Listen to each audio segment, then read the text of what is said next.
এই কালী পুজোর প্যান্ডেলটি মানে সঠিক লোকেশানটা মানে বা জায়গাটার নাম কি সেটা আমি ঠিক বলতে পারবো না। আমরা প্রতি বছর এখানে যাই বলে এবছরও গেছিলাম।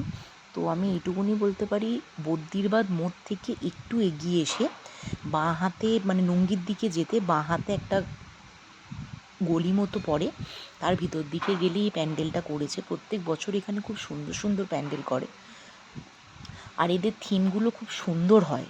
তো এবারে করেছে মানে দেখিয়েছে আগের যুগটা কীরম ছিল, মানে আগের জেনারেশানটা কীরম ছিল আর এখনকার জেনারেশানটা কীরকম। তো পুরো প্যান্ডেলটা দেখলে বোঝা যাবে যে কত তফাৎ এসে গেছে না, যে আগে মানুষ কত ভালো থাকতো, সুখে থাকতো, শান্তিতে থাকতো, আর এখন যেন মানুষের মধ্যে সেই ভালো থাকাটাও যেন কোথাও হারিয়ে গেছে, সুখে থাকা তো নেই।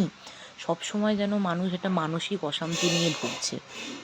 আর মায়ের প্রতিমা তো কিছু বলার নেই, মানে এত শান্তি রূপ আমি কখনো দেখিনি। আর এখানে একটা জিনিস করেছে দেখলাম, যে আগে অ্যাক্সিডেন্ট হলে তাড়াতাড়ি করে মানুষ সবাই আসতো, সবাই তাড়াতাড়ি করে হসপিটালে নিয়ে যেত। এখন কি করছে না, সেখানে দাঁড়িয়ে সেলফি তুলছে, ভিডিও করছে। মানে সত্যি দেখে বুঝলাম যে কতটা পরিবর্তন এসেছে। আর এই যে সবসময় আমার পার্টনার আমার মা আর আমি